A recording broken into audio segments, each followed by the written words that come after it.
Okay. Hello friends.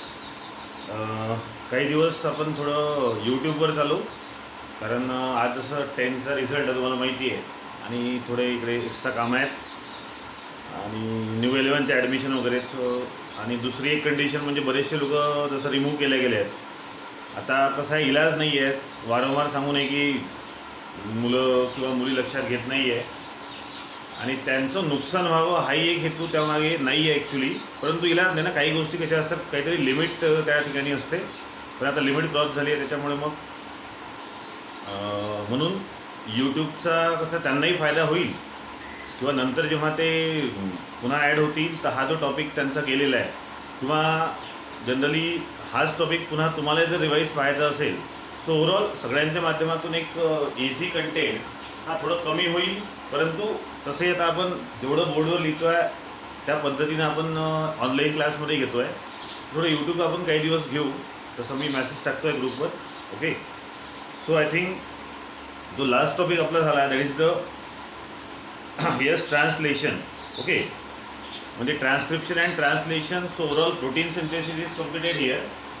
And now आता protein तयार झालं मान्य आहे. प्रोटीन तयार झाल्यानंतर त्या प्रोटीनच्या माध्यमातून आता त्या प्रोटीनला जे काही फंक्शन करायचं असेल ते फंक्शन ते प्रोटीन कॅरी आऊट करेल, बरोबर आहे. तर हे जे प्रोटीनच्या माध्यमातून फंक्शन चालतं, किंवा मग एखादं जीन आहे, how that gene is control and regulate the all character, किंवा त्या पर्टिक्युलर कॅरेक्टरबद्दल, तर तो एक खूप महत्त्वाचा पॉईंट दिला आहे. थोडासा किचकट आहे.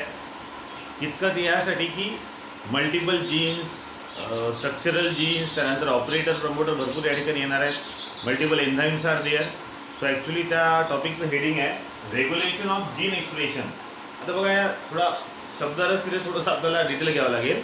रेग्युलेशन. आता रेग्युलेशन म्हणजे काय, तर सपोज एखादं कॅरेक्टर माझ्या बॉडीमध्ये आहे, तर ते कॅरेक्टर एक्सप्रेस कसं होतं, दॅट इज जीन एक्सप्रेशन.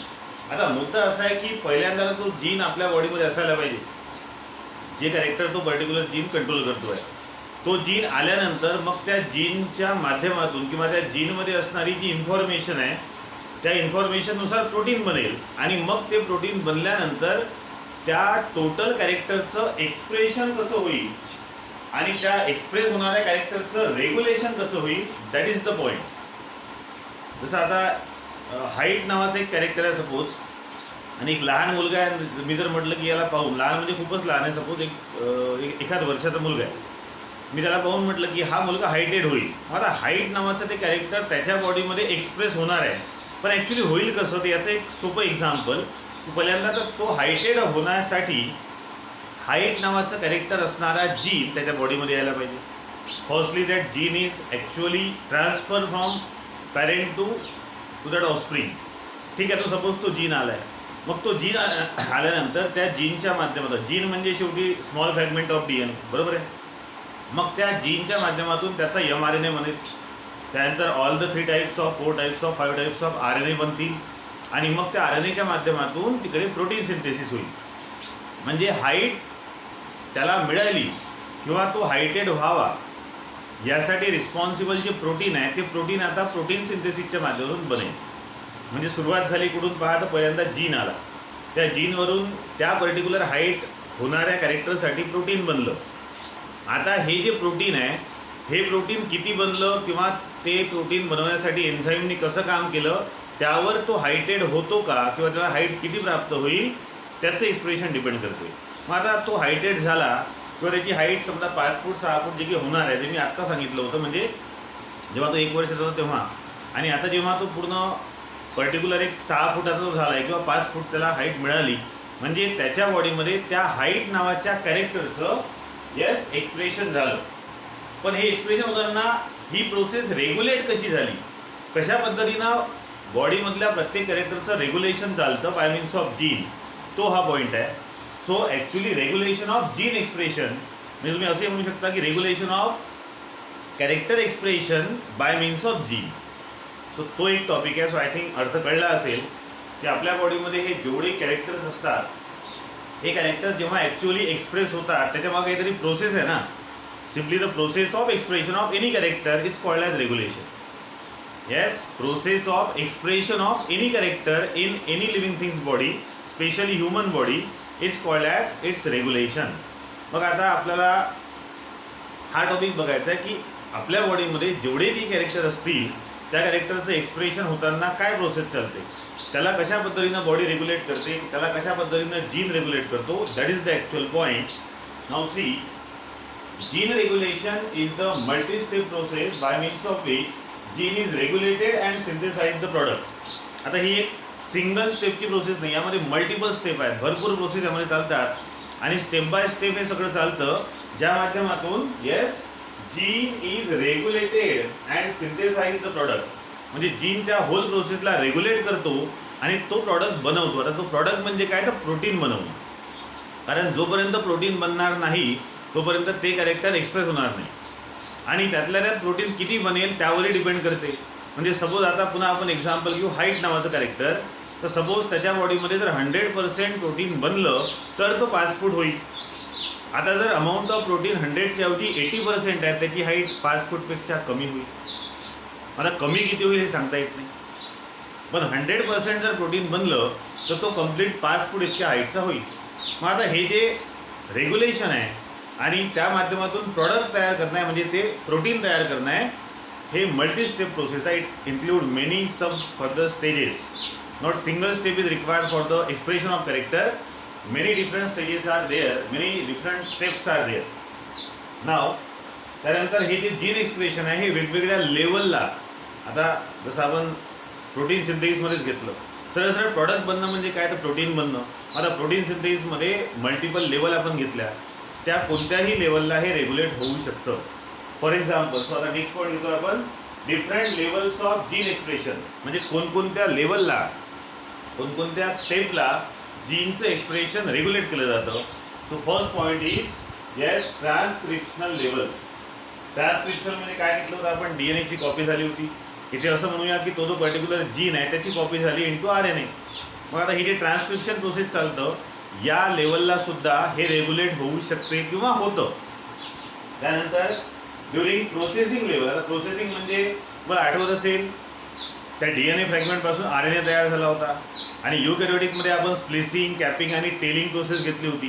तर ही जी mRNA ची प्रोसेस चालली होती त्या प्रोसेसिंग लेवलला सुद्धा रेग्युलेशन केलं जातं, specially regulation during the splicing process. आता स्प्लिसिंग काय होतं हे ऑलरेडी आपण शिकलो आहे. जे इंटरॉन त्या ठिकाणी होते, जे इंटरॉन ॲक्च्युली प्रोसेस झालेल्या mRNA दिसत नाही, म्हणून ते इंटरॉनला रिमूव्ह करावं लागतं. During removing of that intron splicing process is there आणि त्यावेळेला सुद्धा या एक्सप्रेशनचं म्हणजे त्या कॅरेक्टरच्या एक्सप्रेशनचं रेग्युलेशन केल्या जाईल. थर्ड आहे transport of mRNA to cytoplasm. तर साहजिक आहे, प्रोसेस झाली, mRNA बनला, बट नाव ट्रान्सक्रिप्शन प्रोसेस ही न्यूक्लियसमध्ये होतं आणि न्यूक्लियसमध्येच मग mRNA तयार होईल. Now that mRNA is transfer to cytoplasm for translation. बघितलं आहे आपण. मग जेव्हा हा mRNA न्यूक्लियसमधून सायटोप्लाझममध्ये ट्रान्सफर होईल त्या ट्रान्सपोर्टेशनच्या वेळेला सुद्धा रेग्युलेशन केलं जातं.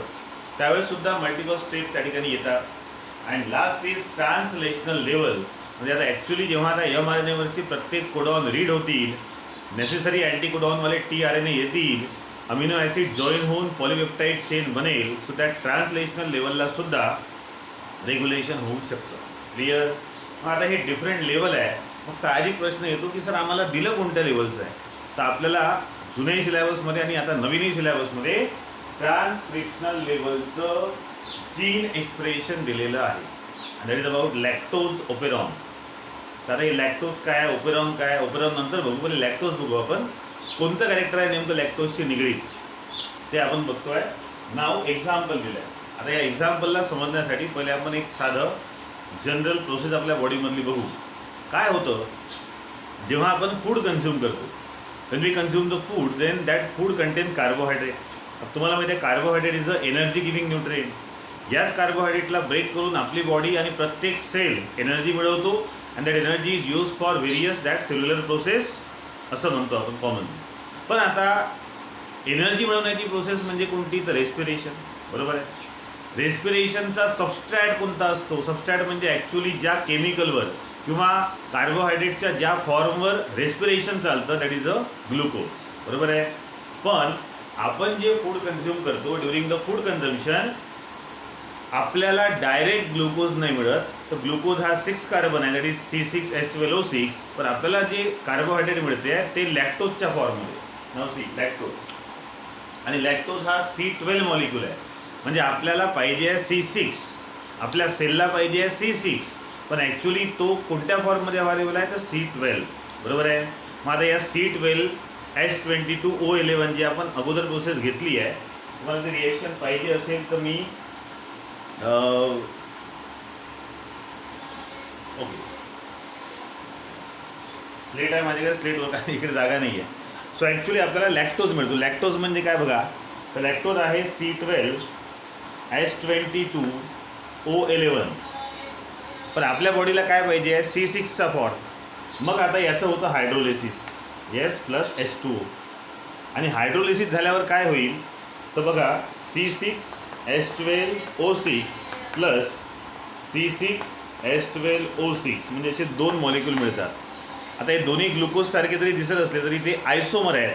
त्यातला एक आहे गॅलॅक्टोज, येस गॅलॅक्टोज, दुसरा आहे ग्लुकोज. आता ग्लुकोज मिळाला आणि now it is use by cell. That is the process of yes conversion of lactose into glucose and galactose by hydrolysis. Balance करू शकता तुम्ही, प्रॉपरली बॅलन्स होईल. सो ही रिएक्शन करून दाखवली तर काय होतं बघा. आता लॅक्टोज जो आहे हा लॅक्टोज डिवाइड होतो इंटू गॅलॅक्टोज अँड ग्लुकोज. आणि एकदा ग्लुकोज मिळाला की मग सेल त्याला यूज करायला लागतो. पण मुद्दा काय आहे तर या लॅक्टोजला ब्रेक करण्यासाठी एन्झाईम पाहिजे. त्या एन्झाईमचं नाव आहे बीटा गॅलॅक्टोसिडेज. येस, त्या एन्झाईमचं नाव आहे बीटा गॅलॅक्टोसिडेज एन्झाईम. आता हा जो बीटा गॅलॅक्टोसिडेज एन्झाईम आहे हा आपल्या बॉडीमध्ये कोण तयार करतो तर इकोलाय बॅक्टेरिया. इकोबॅक्टेरियम कोलाय आपल्या बॉडीमधला युजफुल बॅक्टेरिया आहे. आता मुद्दा काय आहे ओव्हरऑल तुमच्या लक्षात आला असेल तर जेव्हा आपल्याला प्रत्येक सेलला एनर्जीची गरज आहे तेव्हा पाहिजे glucose. But glucose is not readily available in our body. So it is present in the form of lactose, and when lactose is break down into glucose and galactose, then glucose is available for cell. But that breakdown, our body and each cell required the beta galactosidase enzyme, which is produced by bacteria E. coli. Neela example मध्ये तो E. coli bacteria काय करेल तर beta गॅलॅक्टोसिडेज enzyme produce करेल. हा जर तयार झाला तर मग लॅक्टोजचं in presence of beta galactosidase hydrolysis होईल, जी आता सांगितली process. And then we get the our cell get the galactose and glucose. Clear. पण आता मुद्दा काय आहे, हे सगळं केव्हा होईल जेव्हा आपल्या त्या पर्टिक्युलर बॉडीमध्ये त्या सेलमध्ये किंवा सेलच्या सराउंडिंगमध्ये लॅक्टोज अव्हायलेबल असेल तेव्हाच. कारण तो लॅक्टोज अव्हायलेबल आहे तेव्हा कुठं तो E. coli त्या एन्झाईमला तयार करेल आणि नंतर मग तो एन्झाईम आपल्या बॉडीमध्ये ग्लुकोज आणि गॅलॅक्टोज तयार करेल. बरोबर आहे. म्हणजे हे कोणत्या लेवलचं झालं किंवा कोणतं एक्झाम्पल झालं जीन एक्सप्रेशनचं पुढे दिलं आहे बघा. Now E. coli do not have lactose in its surrounding, then beta galactosidase is not synthesize. आता जर E. coli आपल्या बॉडीमध्ये आहे आणि जर त्याच्या सराउंडिंग एन्व्हायरमेंटमध्ये लॅक्टोजच नाही आहे तर त्याला एन्झाईम प्रोड्यूस करून की फायदा आहे का. So when lactose is not available in the surrounding of E. coli, in the environment of E. coli, then E. coli do not synthesize that enzyme, that is beta galactosidase. आणि जर तो lactose available असेल तर मग तो enzyme तयार करेल आणि ही प्रोसेस ॲज इट इज चालते. क्लिअर. पुढे it is the example of metabolic or physiological or environmental condition that regulate the gene expression. मग आता हे लॅक्टोज अवेलेबल असणं, मग E. coli बीटा गॅलॅक्टोसिडेजला तयार करणं, मग लॅक्टोजचं ब्रेकडाऊन ग्लुकोज आणि गॅलॅक्टोजमध्ये होणं, हे जे जीन एक्सप्रेशन आहे याला काय म्हणतात. याला म्हणतात एकतर मेटाबॉलिक जीन एक्सप्रेशन. कारण ग्लुकोज यूज करणं हे मेटाबॉलिक ॲक्टिव्हिटी आहे. So it is called as metabolic type of gene expression. Or it is called as physiological type of gene expression. Why physiology म्हणजे इथे काहीतरी ओव्हरऑल प्रोसेस त्या particular सेलशी निगडीत आहे. Physiology that is internal condition of body also, म्हणून त्याला physiological gene expression सुद्धा म्हणतात. तिसरं याला एन्व्हायरमेंटल जीन एक्सप्रेशन कंडिशन सुद्धा म्हटलं जातं. कारण E. coliच्या एन्व्हायरमेंटमध्ये जोपर्यंत लॅक्टोज येणार नाही तोपर्यंत ही प्रोसेस चालणार नाही. आणि जर ग्लुकोजच तयार झाला नाही तर तो ग्लुकोज ट्रान्सफर कुठं होईल. So overall it is a either yes metabolic type of, then environmental type of, then physiological type of gene expression control or regulation. Next एक जनरल पॉईंट लिहिला आहे. हे झालं पहिलं एक्झाम्पल. आता दुसरा एक फक्त रेफरन्स म्हणून त्यांनी दिला आहे. The development and differentiation of embryo into adult. तुम्हाला माहिती आहे एम्ब्रिओचं ॲडल्टमध्ये कन्वर्शन होतं. म्हणजे पहिल्यांदा zygote is develop as blastula, gastrula, त्यानंतर एम्ब्रिओचं फिटस. तर हे जे एम्ब्रिओचं डेव्हलपमेंट होते आहे, एम्ब्रिओचं डिफरन्सिएशन होते आहे, हे सुद्धा एक जीन रेग्युलेशन कंट्रोल आहे. पण पुढे काय लिहितो आपण, it is also coordinated regulation or expression of several set of gene. आता इथे पहा, हे जे पहिले एक्झाम्पल घेतलं आपण ग्लुकोजचं, हे एका जीनच्या माध्यमातून कंट्रोल झालं. पण तेच जर तुम्ही एक्झाम्पल घेता किंवा एम्ब्रिओ जो प्रेग्नंट वुमनमध्ये असतो तो ॲडल्ट बनेल म्हणजे तो अप टू दॅट 9 मंथ एम्ब्रिओचं फिटस बनणं, यात जे मल्टिपल डेव्हलपमेंट सुरू आहे, यात जे मल्टिपल स्टेजेस आहेत, हे एकटा जीन कंट्रोल नाही करत. मग अशा वेळेला बऱ्याचदा जीन एक्सप्रेशनसाठी जीन्सचे सेट लागतात. सो फायनली या एवढ्या पॉईंटवर आपण काय म्हणू शकतो, तर regulation and expression of any character in the body, regulation and expression of any character in the body is either controlled by one gene or set of many genes. So that is depend on that character. ते character किती मोठं आहे त्यानुसार ते character एकाच जीनच्या रेग्युलेशननी complete होऊ शकतं, किंवा बरेचदा त्या कॅरेक्टरच्या कंट्रोलला मेनी जीन्सचा सेट लागेल. एकट्या जीनचं ते काम नाही, मल्टिपल जीन्ससुद्धा त्या एका कॅरेक्टरसाठी येऊ शकतात. Okay, that is the general basic point regarding to the how the gene expression and regulation is there. Mechanism प्रोसेसनी बघितली आपण बेसिक बघितलं त्याचं. नाव आता त्याच इक्वलायला थोडंसं कंटिन्यू करतो आहे, कारण आपल्याला जे एक्झाम्पल आलं आहे मेकॅनिझमचं ते इक्वलायचंच दिलं आहे. थोडं पुन्हा इक्वलायबद्दल, कारण काही नवीन टर्म शिकायचे आपल्याला. त्यामध्ये पहिली टर्म येईल इंड्युसिबल एन्झाईम, दुसरं येईल इंडक्शन, तिसरं येईल इंड्युसर, आणि मग तो ओपेरॉनचा पॉईंट. त्यानंतर मग एक्सप्रेशन आहे म्हणजे ॲक्च्युअल प्रोसेस. नाव सी, E coli adapt to their E coli adapt to their chemical environment by synthesising the enzyme based on substrate. आता जसं तुम्ही आत्ताच बघितलं, आपण सगळ्यांनी बघितलं की एन्झाईम जो होता इकोलाय जो होता त्यांनी एन्झाईम केव्हा सिक्रेट केला तर जेव्हा त्याच्या सराउंडिंगमध्ये लॅक्टोज नावाचा सबस्ट्रॅट होता. सबस्ट्रॅट म्हणजे ज्यावर प्रोसेस होणार आहे तो.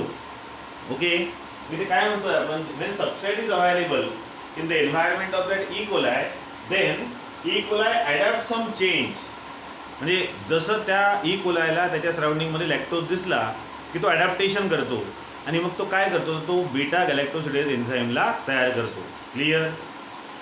सच ॲडॅप्टिव्ह एन्झाईम म्हणजे त्यांनी इकोलायनी ॲडॅप्टेशन केलं म्हणून तो एन्झाईम तयार झाला.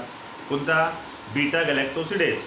जर लॅक्टोज नसता तर त्यांनी तयारच नसता केला, पण लॅक्टोज त्याच्या एन्व्हायरमेंटमध्ये आला आहे म्हणून त्याला स्वतःमध्ये ॲडॅप्टेशन करावं लागलं, आणि मग त्यांनी तो बीटा गॅलॅक्टोसिडेज एन्झाईम तयार केला. सच ॲडॅप्टिव्ह, आता याला ॲडॅप्टिव्ह एन्झाईम म्हणू आपण. Such adaptive enzyme is called as inducible enzyme. त्याला काय म्हणायचं, इंड्युसिबल. म्हणजे तो एन्झाईम इंड्यूस केला गेला कोणाच्या माध्यमातून, इकोलायच्या. तुमच्या फिजिक्समध्ये इंडक्शन आहे, मॅग्नेटिक इंडक्शनही असते. आता मॅग्नेटिक इंडक्शन आता इथं शिकवायला वेळ नाही आहे, पण साहजिक आहे, हे magnet is transfer its magnetism to magnetic substance. मॅग्नेटनी स्वतःचा पॉवर मॅग्नेटिक सबस्टन्सला दिला, त्याला म्हणतात तुम्ही मॅग्नेटिक इंडक्शन. इथं सुद्धा इंडक्शन किंवा इंड्युसिबल एन्झाईम तेच आहे की काहीतरी त्याला भेटलं आणि मग त्यांनी ते स्वतः इंड्यूस केलं, त्यांनी ते प्रोड्यूस केलं. आणि ॲडॅप्टिव्ह एन्झाईम जो असतो त्याला म्हणतो आपण inducible enzyme.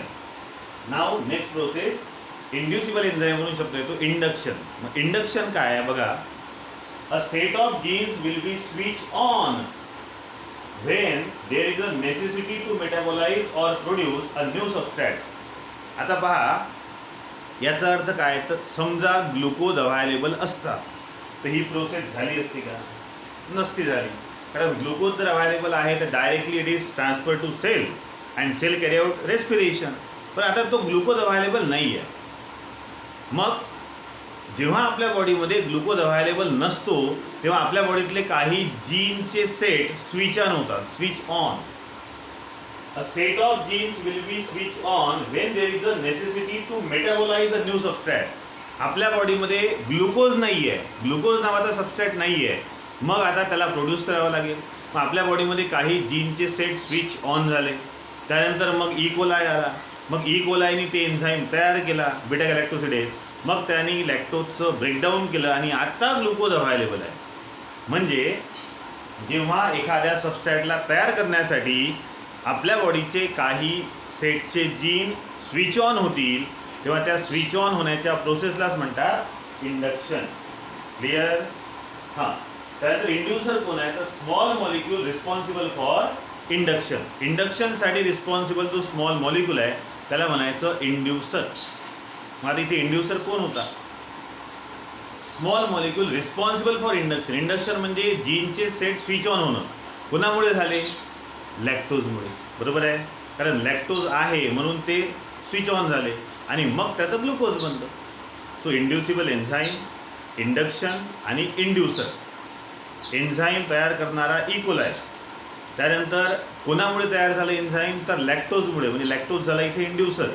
E coli as bacteria आहे आणि होल या सगळ्या जीनच्या सेटला स्विच ऑन करणं म्हणजेच इंडक्शन. सो हे होतं बेसिक. आता राहिला आहे टॉपिक ओपेरॉनचा. तर ओपेरॉनचा टॉपिक डायरेक्ट आपल्याला नेक्स्ट व्हिडिओमध्ये घ्यायचा आहे, कारण व्हिडिओ थोडासा लॉंग होतो आहे आणि याच्यासोबत पुन्हा मला जागा पाहिजे आहे. पुढची प्रोसेस याच्याशी निगडीत आहे. सो आज इथपर्यंत आपण घेतलं. नेक्स्ट व्हिडिओमध्ये आपण पुढचं घेऊ, दॅट इज ओपेरॉन आणि मग लॅक्टोज ओपेरॉन. बघा आता पहिले ओपेरॉन, भरपूर ओपेरॉन असतात. Set of gene is called as operon सध्या समजा. मग आता तो जीन काय फंक्शन करतो? तो जर लॅक्टोजसाठी असेल तर मग तो लॅक्टोज ओपेरॉन होईल. त्याला शॉर्टमध्ये लॅक ओपेरॉन म्हणतात. लॅक्टोजलाही शॉर्ट केलं लॅक. असे भरपूर ओपेरॉन आहे, कारण बॉडीमध्ये कॅरेक्टर एक्सप्रेशन भरपूर आहे. Clear? That is about the basic point regarding to regulation of gene expression. आणि त्यातल्या त्यात ट्रान्सक्रिप्शन लेवलचं एक्झाम्पल म्हणजेच production of glucose from lactose using E coli. Okay, now next जो टॉपिक आहे तो आपण पुढच्या व्हिडिओमध्ये कंटिन्यू करू.